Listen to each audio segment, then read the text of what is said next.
Twice suspended assistant professor BRD medical college Gorakhpur, यानी कि 2 बार मुझे निलंबित किया गया है। सबसे पहले तो मैं फ्रेंड्स ऑफ व्हीकल सोसाइटी और इरफान साहब और सब लोगों का शुक्रिया अदा करूंगा, झारखंड के लोगों का शुक्रिया अदा करूंगा। 9 तारीख से हम लोगों ने झारखंड का टूर स्टार्ट किया था। 9 जुलाई से जमशेदपुर, पूर्व सिंहभूम और सरायकेला खरजावा होते हुए हम लोग यहाँ आए हैं। इसके बाद हम गोड्डा और मधुपुर जाएंगे, जहाँ पे हम लोगों का समाप्ति होगा। एक सुनामी आई थी 14 अप्रैल 2021 को, हम लोग दिल्ली में कुछ डॉक्टरों की टीम के साथ हम बैठे हुए थे। एक सुनामी आई थी दिल्ली में कोरोना वायरस की दूसरी लहर के फॉर्म में। आपको याद होगा 12 तारीख तक सब कुछ ठीक ठाक था। 13 तारीख को अचानक ही मेरे साथ जो डॉक्टर काम कर रहे थे वो बता रहे थे sir Gangaram hospital, Ram Manohar Lohia, AIIMS में जो इमरजेंसी में 30-40 पेशेंट आते थे, अचानक से 200-300 आने लगे।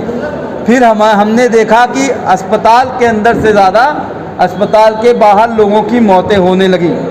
सरकार जो है ना बेड दे पा रही थी, ना दवाई दे पा रही थी, ना ऑक्सीजन दे पा रही थी। अगस्त 2017 में जो मैंने अपने बीआरडी मेडिकल कॉलेज गोरखपुर में छोटे छोटे बच्चों को बिना ऑक्सीजन के दम तोड़ते हुए देखा था, वही एक्यूट डेजावू सिचुएशन मैंने पूरे भारत में देखा।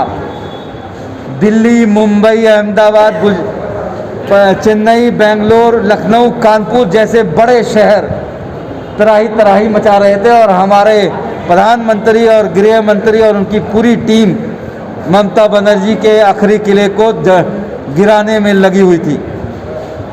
बहरहाल उस पर हम नहीं जाएंगे।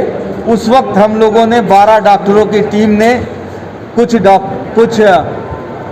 वॉलंटियर के साथ कुछ पैसे अपने इकट्ठा करके हम लोगों ने दिल्ली के सब अर्बन एरिया से ये doctors on route initiative start किया, जिसके तहत हम आपके बीच आज बैठे हुए हैं।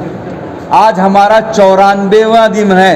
94 दिनों से हम लोग कार में ही घूम रहे हैं और गांव-गांव, शहर-शहर वहाँ जाने की कोशिश कर रहे हैं जहाँ गरीब और मसलूम है और जिनको हमें ज़रूरत है हमारी। दिल्ली से हम लोग फिर राजस्थान गए, हरियाणा गए, पंजाब गए, कुछ टीम तेलंगाना गई, कुछ टीम आसाम गई। हमने जो है सफ़र उत्तर प्रदेश, बिहार से होते हुए, बिहार में सब कंप्लीट कर चुका हूँ। बिहार से होते हुए पश्चिम बंगाल में था अभी मैं, और इस वक्त मैं झारखंड में हूँ। इसके बाद हम लोग आसाम जाएंगे। तो ये 10वां राज्य है, 94वां दिन है और हम लोगों ने 20,000 से ज़्यादा बच्चों बड़ों का इलाज किया है। 45,000 से ज़्यादा ये मास्क, हमने जो कपड़े के मास्क बनवाए हैं WHO सर्टिफाइड 3 लेयर्ड, आप सबको भी मिलेंगे इंशाल्लाह, सबको दिए हैं। और ये काम हमने अपने से नहीं किया, ये काम भारत की जनता ने ही, इनिशियली हम लोगों ने कुछ पैसे डाले थे, फिर भारत की जनता ने जो ये दवाइयाँ देख रहे हैं, हर रोज़ हम लोग करीब 50,000 से 1 लाख की दवा बांट जाते हैं और एक दिन में 300 से 500 बच्चों का और बड़ों का इलाज करते हैं। तो ये मेरे बस की बात नहीं थी कि मैं कर पाऊँ, ये सबके सहयोग से हुआ। ourdemocracy.in एक वेबसाइट है, उसके द्वारा क्राउड फंडिंग हुई। धीरे धीरे सोशल मीडिया के थ्रू ही लोग जो हैं दवाएं भेजते रहे। तो ये तो पहल हुई कि हमने क्यों किया। दूसरा एक्सपीरियंस बता दूं, यूपी, बिहार, राजस्थान ऐसी जगहों पे हमने, कई गांव ऐसे थे जहां उन्होंने कहा कि नहीं हमें दवा नहीं चाहिए, हमें खाना दो, हमें कोरोना मारे ना मारे, हमें भूख मार देगी। तो हमने फिर राशन किट बांटना स्टार्ट किया, जिसमें 10 किलो आटा, 2 किलो चावल, 1 किलो दाल, 1 किलो तेल वगैरह रहता है। फिर कई गाँवों में के नाते मैं सबसे पहले बहुत बहुत इस्तकबाल करता हूँ डॉक्टर कपिल साहब का। यहाँ पर हमारे साथ हटिया के भावी विधायक अजय जी का, हमारे राज्य के यूथ के अध्यक्ष प्रभारी खान साहब प्रतीक सिन्हा साहब, खलील साहब, यहाँ पे सभी हमारे इस फाउंडेशन के सभी हमारे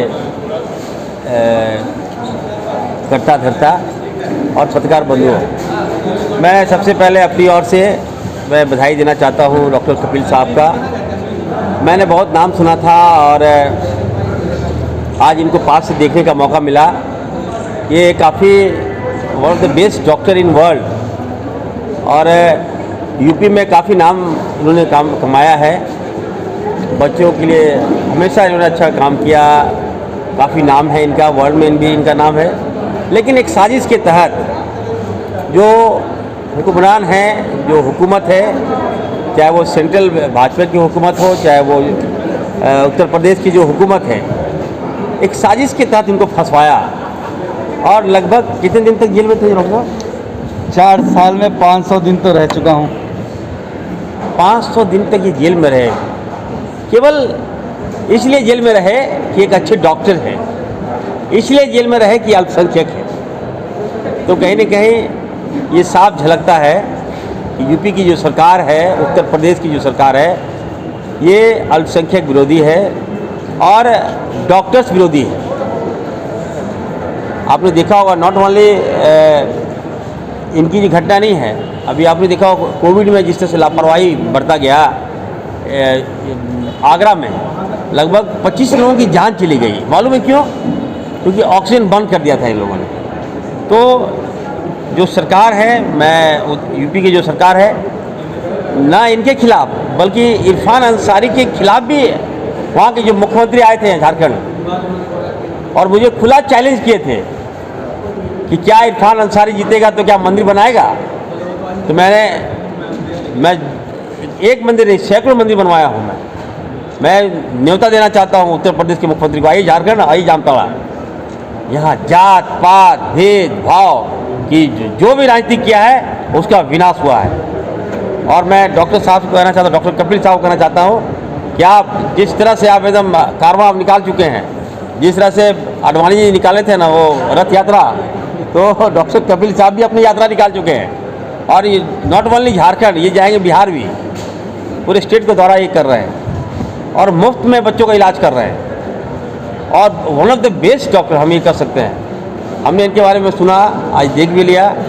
तो इनका यहाँ आना और यहाँ के गरीबों को सेवा करना, ये कहीं ना कहीं बहुत अच्छी बात है। मैं अपनी ओर से इनको बहुत बहुत बधाई देना चाहता हूँ कि आप झारखंड आए हैं और झारखंड में आप हमारे गरीब लोगों का इलाज कर रहे हैं, गरीब बच्चों का इलाज कर रहे हैं। झारखंड जो आदिवासी ट्राइबल बहुल एरिया है, अल्पसंख्यक दलित बहुल एरिया है, यहाँ काफ़ी गरीब लोग हैं। और ऐसे में आपका आना, मुफ्त में फ्री कैंप लगाना, मेडिकल कैंप लगाना, ये कहीं ना कहीं हमें लगता है कि यहाँ के लोगों के लिए आप एक वरदान साबित हो रहे हैं। निश्चित तौर पर हम आपके साथ हैं, झारखंड सरकार आपके साथ है और मैं मुख्यमंत्री जी के पास जाऊँगा और इनके बारे में विस्तृत रिपोर्ट हम देंगे।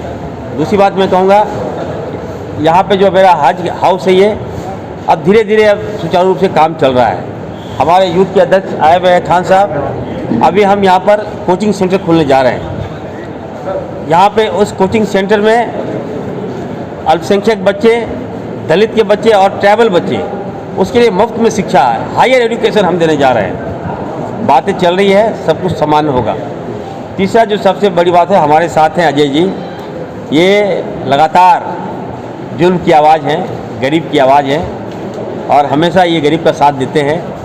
और आज जब ये इनको मालूम चला कि फ्री कैंप में डॉक्टर कपिल साहब आ रहे हैं, तो इन्होंने भी समय दिया है हज हाउस में, तो मैं इनको भी बहुत बहुत शुक्रिया अदा करता हूँ, बधाई देता हूँ। और खान साहब जो हमारे उत्तर प्रदेश से आए हैं, झारखंड के यूथ कांग्रेस के प्रभारी हैं और काफ़ी दबंग नेता है, राहुल जी के काफ़ी क्लोज है, तो इन्होंने भी समय दिया है यहाँ डॉक्टर कपिल साहब को देखने के लिए वो आए हैं। तो मैं अंत में यही कहूँगा कि डॉक्टर साहब जो मेहनत कर रहे हैं, डॉक्टर कपिल साहब जो मेहनत कर रहे हैं, वो खाली हम लोग नहीं जाने देंगे, वो व्यर्थ हम लोग नहीं जाने देंगे।